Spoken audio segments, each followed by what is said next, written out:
Does everybody realize that getting the inside single leg is the next best thing? I'm not gonna sacrifice all of this just to come down ever so slightly and get a single leg. Argument is this takedown was much less of a double leg as it was simply a football tackle of sorts. So just some wrestling theory. When I get this step in right here and I get this angle, does everybody realize that getting the inside single leg is the next best thing? Does that make sense? Yes. Whatsoever? Okay. What would be the first best thing? Anybody? Anybody? Huh? Okay. Sure. But even if we don't wrestle with arms, okay, which I discuss regularly. Hip to hip. If I'm here, okay, the first best thing is just to run him over. Okay. I'm not gonna sacrifice a little bit of head position like this to get the single. What I really want, if I'm here and I get this set up and I can step in and I can get his shoulders above his hips and I can take this knee and I can push his hips back more, I just want to run him over. Okay? So if there's any point in time when you get 2 of the 3 or 3 out of the 3 ingredients, if you get his toes digging in the mat, okay, you get his elbows away from his body and his shoulders above his hips, I'm not gonna sacrifice all of this just to come down ever so slightly and get a single leg. Okay, so if I'm here with a collar tie and I push this sucker in, people are gonna resist out too, and I can just kind of come blasting in. I don't care what technique, I'm sorry to be yelling here. I don't care what technique I'm looking for. Okay, I just want him over.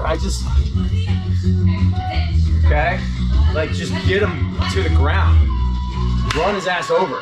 Here, 2, 3, 2, man, I'm stepping. Maybe I get the knee pick, whatever. But if I get enough of my velocity, the angle, get him tall, put him on the back. So this right here is under the assumption that they're wrestling. Step this like that. This right here is under the assumption that they're wrestling well. Okay, and I can just there it is right there. Man, I got in. I'm doing well if I can get in. Okay, but if you're, like I said, if you're ever in a scramble, you're wrestling 2, 3, he gets a collar tie, man, I can step in, man, just take his ass down. That's why with this front headlock right here, I'm not overly concerned with people capturing it with the hand right now. I want this shoulder blade to be grabbed by my right hand and I'm snapping and getting his head to my belly button. Does that make sense? Okay, get after it, 3, 2, 1.